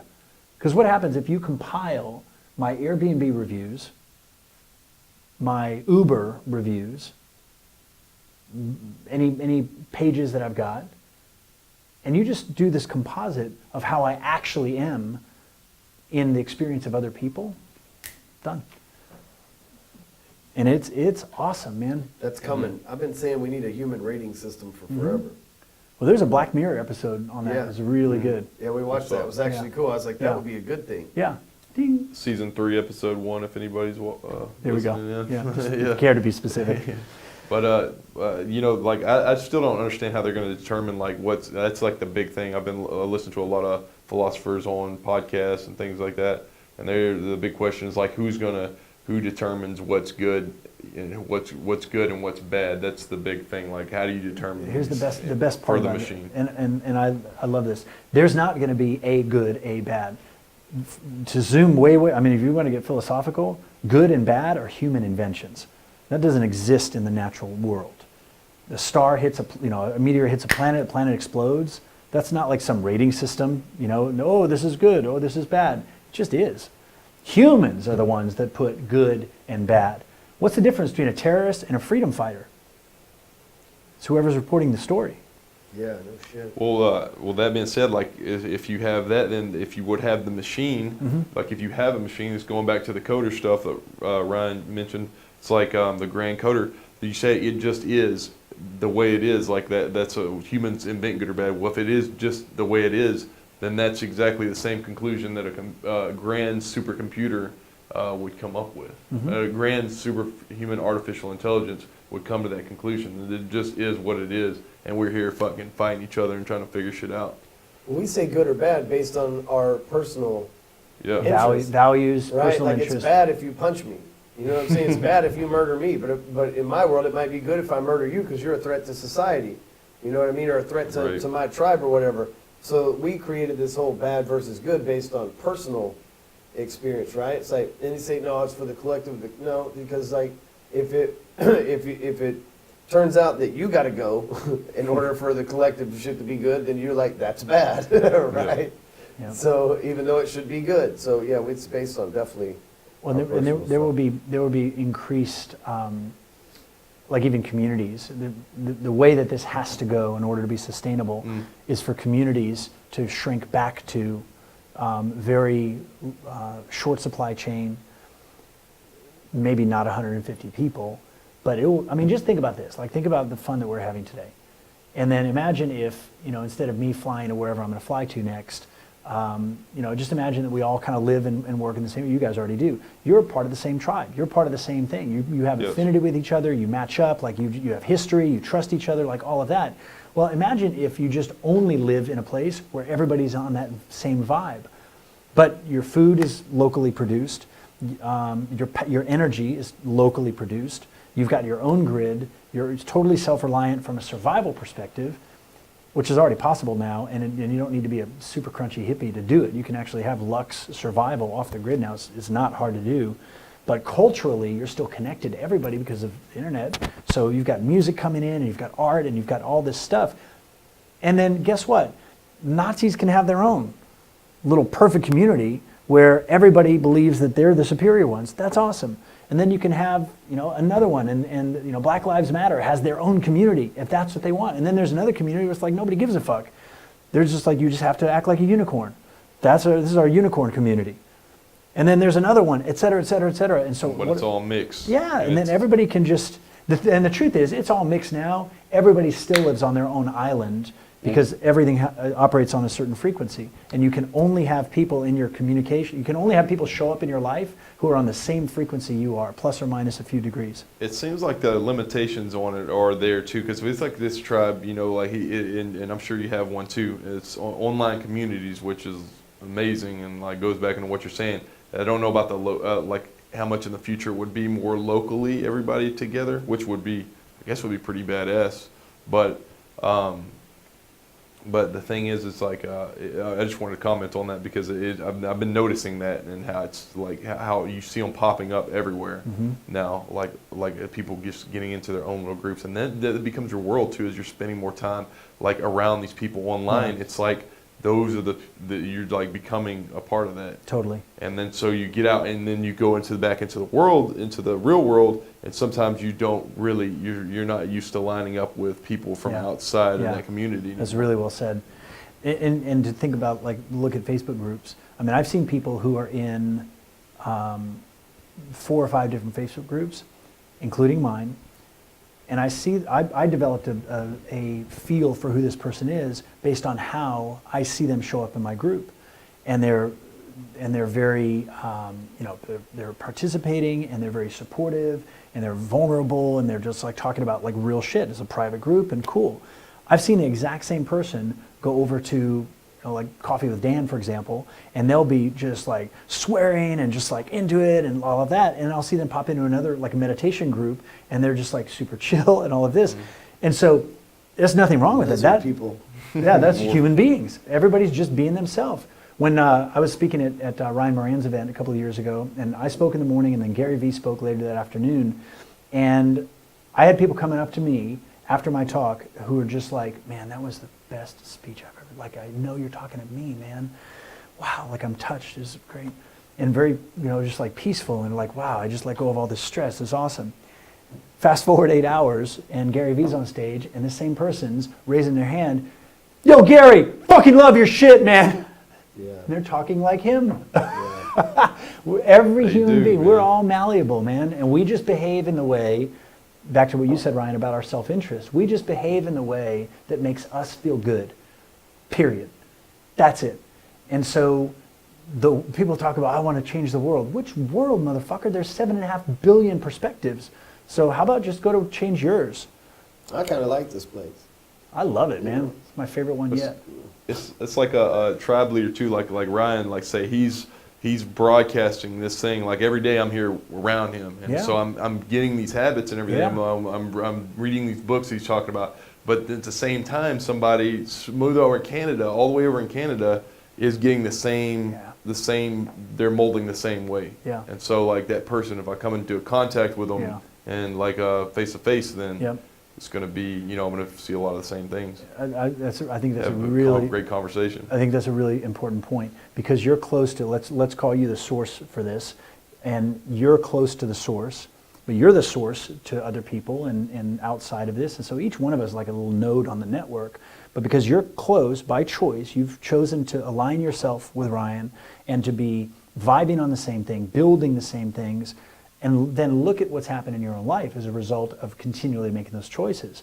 You can do anything you want, with anyone you want, wherever you want, but you're here in what I presume is a merit-based relationship, because the second he's not super valuable for you, yes, loyalty and friendship and all of that, but if that kept going and he's not valuable, then you're going to maybe look around. And the same thing for Ryan. The moment you're not super valuable to him, friends, yes, loyalty, yes, we'll go have a drink together, but we can't have you work here. The reason you're both still working together is because it works. Mm-hmm. And my point, though, is that you being here and having proximity to him, you make money way more than the average person does, because you're not connected to an average source. And so, whereas that person in Canada, maybe this, whether it's this podcast they're listening to or watching, or maybe they've invested in Break Free, and they're listening to it, but they're listening to it while they've got the news on, and then there's this like fractured focus, rant. And then after that, then they're going to go and be, reading some, Gandhi bullshit, and then after that, they're going to, go and the point is, they have access to the same thing. You can plug into the node, right? Yeah. And they can twist it even more. I made this video this morning, Facebook Live, and I was like, there's a cycle that you run. And what happens in that cycle is that you get on Facebook, social media, whatever, we'll just use Facebook for example. You get on social media and you friend up, Jesse and Pat and Alex and all your homies, right? And then they're all from the hood and you're broke and they're broke, but you're trying to create a better life, but you got to wake up every day to Pat bitching about Trump, you know what I'm saying? And Jesse complaining about having to go to work early on a Monday, right? Like, or fucking stay late, or the boss wants overtime, and all these negative things, and you're like, fuck it, I gotta get away from these people. And so you start unfriending family members, or they'll unfollow them these days. Back in the day, you had to unfriend them. It's where they don't see them anymore, and then they'll go follow Tony Robbins and Brennan Burchard and stuff like that, right? Then you get 2 points that happen in there. You either go, man, I'm tired of these guys rubbing the fact they're millionaires down my throat, right? Because that's part of the world. And the other is, which makes you feel inadequate, right? And then the other is you find out that those people ain't who you thought they were. And I'll just use Tony and Brandon as examples. Nothing against them, obviously. I'm going to see Tony tomorrow, huge fan, and I don't know anything about Brendan. So, but I'm just saying, like, what if you think Tony's this billionaire and you find out that he's broker than you are? Which is what a lot of people, they get let down, right? They don't follow Tony Robbins, they find Ryan Robbins. And Ryan Robbins talks about how you can make $1 million a year, but Ryan Robbins has never made $1 million in his fucking lifetime, let alone a year. But he's really good landing pages. He's got the right click funnel and Shopify site and all these things. And so you believe it, and then you find out that Ryan Robbins is a piece of shit, just like you, right? He's just this broke piece of shit, don't have his life together either. And then you're fucking disappointed, and you're like, well, these people ain't no good. And you go back to your fucking family, where at least you can trust the people are fucking losers that aren't lying to you, right? They're in integrity. Yeah, they're in They're integrity talking with about their bullshit. failures. Yes, exactly. And so what happens, though, is there's a level where you have to start purification. And the purification is, okay, so you get rid of your family, you find out Ryan Robbins is a joke, don't get mad and regress. That's that force of average trying to stop you, right? Instead, just be like, all right, well, I'm not following Ryan's shit anymore, and then go find somebody to replace him, Ryan Thomas or Ryan Moran or whoever the fuck, right? Tiny Robbins. Tiny Robbins, right? Or Kent Cardone or Very G, Lai Topez, one of those guys, right? I'm waiting for Stein Rumen. Yeah, it's like, I hope not. I'm sure he could do some, but I'm pretty fucking funny anyway. No, so he would have to really step his comedy game up to fuck with me, because I'm funny anyway. I'll text him. We'll get him to do it. You have to really step his comedy game up. But those are some good skits, man. I noticed that I never thought I would be saying this, but I noticed that Ty Lopez, like, his marketing has really been on point lately. We need to maybe hire his people. Whoever's running all of his stuff is doing a really damn good job lately. I've been seeing they're on a pretty heavy campaign. We even saw some on AdWords this morning. I'm like, look at old fucking Ty here. See it. So what happens though? You get the money, then you advertise more, so you pick up more money. But so back to the story here. It's like pushing through to that other side and cleaning your list out, right? Purification to where, right now I'm at a point where if somebody says something that I don't want to hear, I don't want to agree with, I unfollow them. That doesn't mean that we can't go have a beer later or whatever. Just like I've let guys go from our business that I'm still friends with, but at the same time, I want to hear it, and I look at this thing, and I want the dopamine that comes from this thing to charge me up, not drain my battery. I want to look at this phone in the morning and see, and like if you look at my phone, the way that I have it set up, ain't nothing but payments showing up over here. And so the first thing in the morning when I look at the cover is like, oh, like there's like 400 payments. Oh, that's awesome. And then I open up Facebook and I've got this pure, clean list of people like you and Pat that are only saying like smart people stuff. And you know what I'm saying? Then that fires me up, because now it does two things. And like, dude, I got to go compete against Pat and Jesse, right? And then they fired me up to go be their competitor, right? So in a good way. Totally. But a lot of people, man, they get on this thing and they're like, fucking Trump did what? And which maybe he didn't even do. Which he maybe didn't because even the liberal do, media doesn't like him and is doing everything they can. Yeah. I don't watch the news at all. Or I can't believe they did that to my friend Jesse. How fucking mean. I'm boycotting Walmart, right? Because we always see that, this person didn't tip, or this person did this in our store, or this lady took a dump in the fucking dog aisle. You were talking about that a while. I forgot what exactly we were talking about, but there's some kind of rush that comes from wanting to.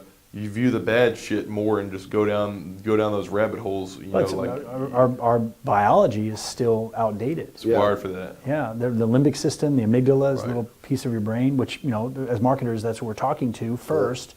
I was talking to a client a couple of days ago, and he was like, because he's super good like an actual coach, not just a coachy coach, you know, that bullshit, but he's like actually really good at what he does. And he said, I can't talk that way to my clients, talking about pain and fear and all this stuff. And I said, well, here's the thing though, who's your client? He's like, well, I think everybody can be my client. I said, and that's why you're fucking broke. Yeah. Because until they make 4 commitments, they're nothing. And if they don't commit mentally, emotionally, physically, and financially, 3 out of 4 gets you still 0. Yep. So it doesn't matter how many times they like or comment or share or message you, go, you changed my life. No, I don't believe I have. I don't believe I have. You registered for the race, but you haven't crossed the finish line yet. That's what I always think when somebody's like, you changed my life. You know, I can't wait to buy your shit one day. I'm like, you don't even know.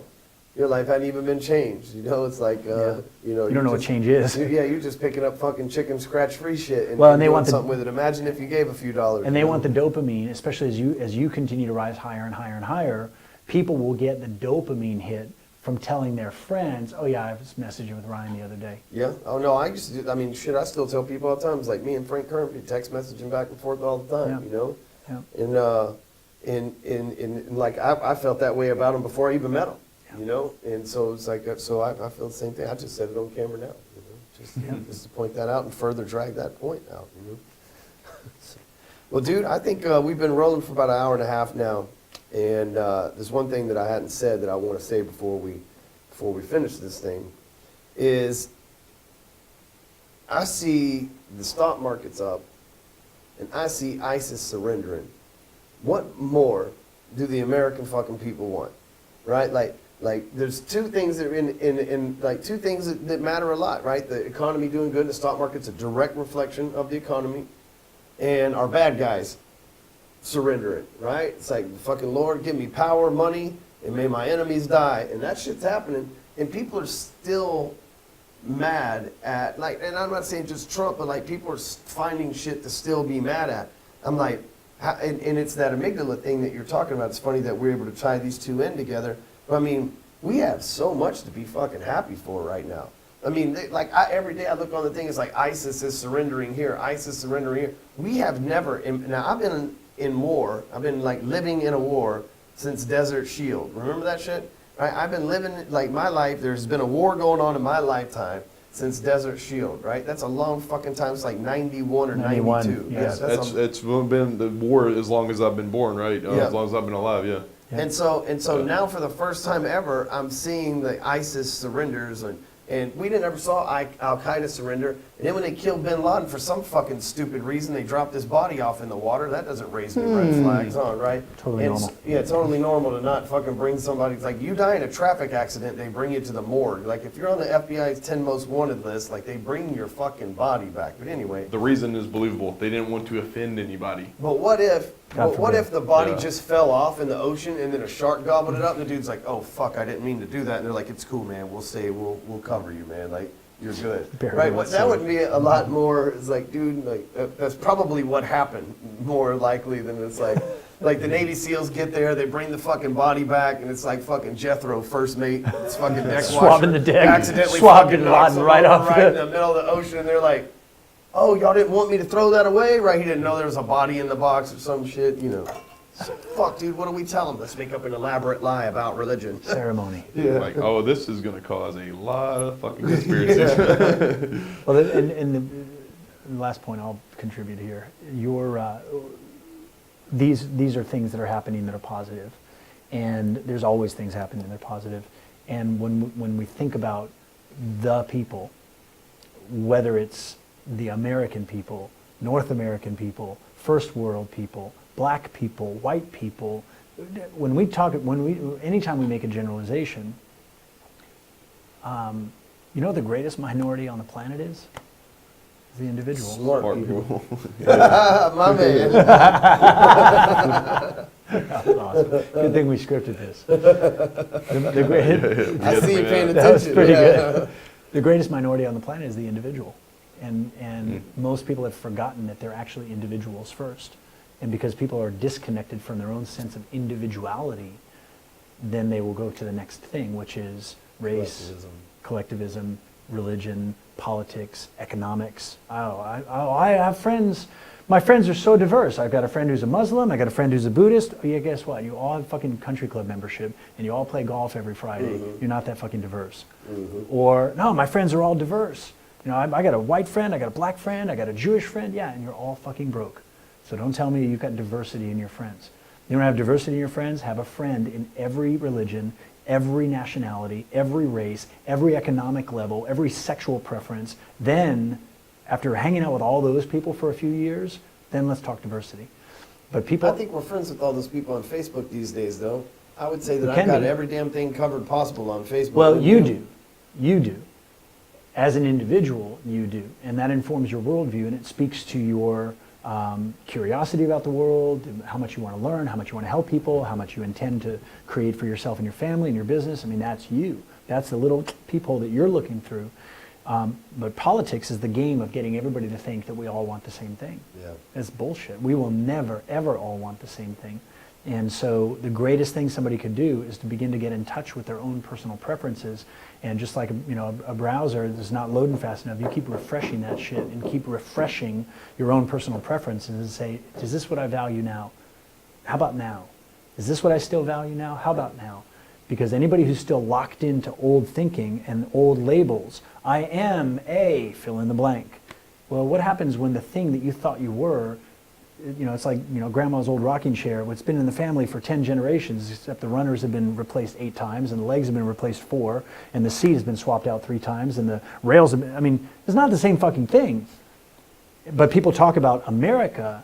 We, as Americans, time out, motherfucker. Who's this we you're talking about? Because you're really talking about you and your friends. And your personal interests. And your personal interests. And so I'm very proud to be an American because I was born here. Isn't that weird? I mean, if I was born in France, guess what? I'm sure I'd be proud to be French. No shit, right? You'd have to be. Yeah. Yeah, it goes against your tribe to not it's be. a law. If you weren't proud, like you'd be. Yeah. I think that this is what's up with our country, right? In the world, really. Is like, so the stock market's up, ISIS is out, and people still mad at the president and the government and all this stuff, right? We always find it. I think what we should be voting on is like, you should vote on president, and before you vote on president, it's like you voted on what a win looked like, right? So it's like the next awesome. president, is going to Outcome-based have to do politics. tax reform, the tax reform, health care, and it's got to be all these things in order for us to consider this a first-year win, right?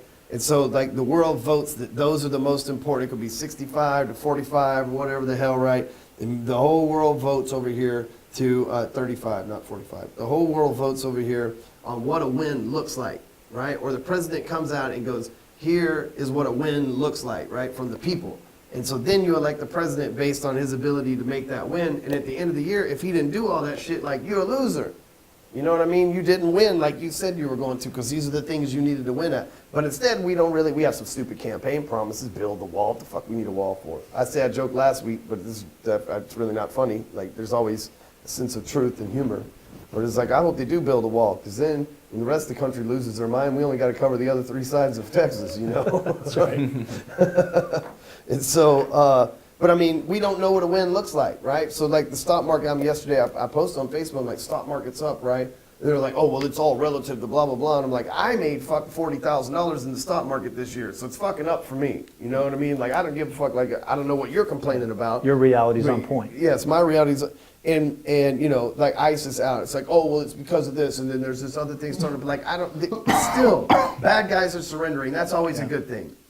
Complainer's going to complain. But I'm saying, like, we don't have a clear defined what a win is. But I think if we were really clear on that, and then we voted for a president that was really, but instead, it's like, okay, we're going to pass a law with tax reform, but we're going to tie in that you can't have abortions and, 3-legged babies don't have rights. You know what I mean? Like, they always tie some fucked up shit. It's like, we're going to give you legal weed, right? But it's illegal to be black, right? And if you're willing to sign this, then we'll pass it, right? And then if the dude did sign it, they'd be like, it's illegal to be black because of Senator Pat, right? Like, they would just exploit the shit out of you, man. It's like, we can't get some cut and dry, so we need like, you know, a fucking clear set of wins. Win is 15% tax. A win is health care for everybody for less than $200 a month per person, right? That's a fucking win. A win is, you know, everybody's got a job and only 1% that are employed or on welfare because they are truthfully disabled. Not mentally, because we can always overcome with training any kind of mental handicap that you have, but physically handicapped, right?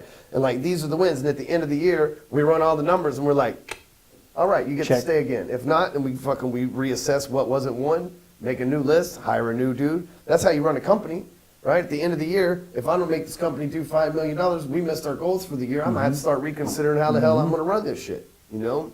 If we didn't have the funnels that were creating the way that you were, at the end of the year, we would have to reassess like how we were working our deal, how we're gonna make money. You know what I mean? We're not hitting our expectations. I think the system that we have in America is like that, and that's why I'm like, you know, I am proud to be an American. There's a lot of people that want to be over here right now. You know what I'm saying? Yeah. Like this is you Everybody don't know. waits. Yeah, you don't know what it's Yeah. like until like you know, like the values we have over here, and then you see like people like Google and Facebook trying to censor us and trying to censor opinions and things like that. And that's not the way it was set up. The way it's set up like that on the community level. I mean, Constitution is a masterpiece.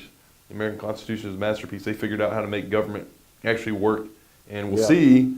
We'll see, like actually make it work in I guess the best way possible that Yeah. you can ask for right now until we Yeah. get until we figure out something else. Which I'm always up for something else, you know. But right now, I mean, that's just a masterpiece, and It is. and it built this thing up.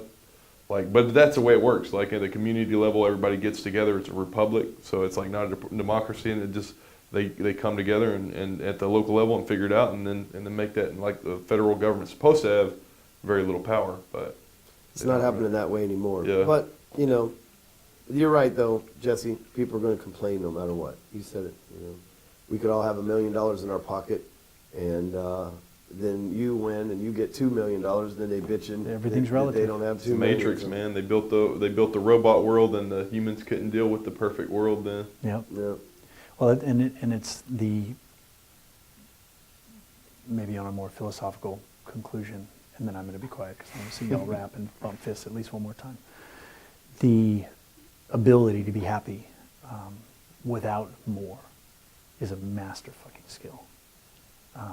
The ability to source one's own joy, to be able to experience your own sense of peace, regardless of what the environment's throwing at you. And many people shy away from that, especially in a first world culture, because it's so much based on getting more and creating more and all of this. But everybody that I observe who's made the decision to place their own happiness first, independent of what their money is right now, independent of what their health is right now, independent of what their relationship looks like right now, those are all external factors. You have a relationship, but you're not your relationship. You have money, but you're not your money. You even have a body, but maybe you're not your body. Maybe you're some sort of consciousness that just inhabits this body for a few decades.